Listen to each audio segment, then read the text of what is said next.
প্রিয় দেশবাসী, আসসালামু আলাইকুম। আজকে সেনাবাহিনীর ৪৬ ব্রিগেডে এক ধরনের অস্বাভাবিক মুভমেন্ট লক্ষ্য করা গেছে। আশঙ্কা করা হচ্ছে সেনাবাহিনীর একাংশ থেকে একটা কুয়ের প্রচেষ্টা চলছে।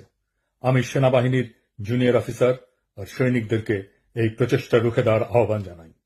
দেশবাসীকে এখনই রাজপথে নেমে আসতে আহ্বান জানাই। সকল ছাত্রাবাস, ছাত্রনিবাস থেকে মিছিল নিয়ে রাজপথে আসুন। এই রাতেই জনতা আপনাদের সাথে যোগ দেবে। আমরা ওদের দেখিয়ে দিতে চাই আমরা জেগে আছি, বিপ্লব জিন্দা আছে।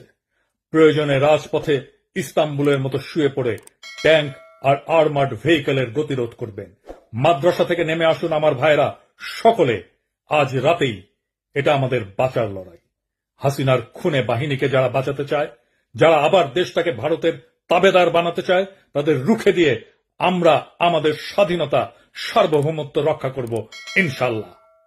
এখনই নামুন রাজপথে। এই রাজপথেই মুক্তি, এই রাজপথেই জীবন।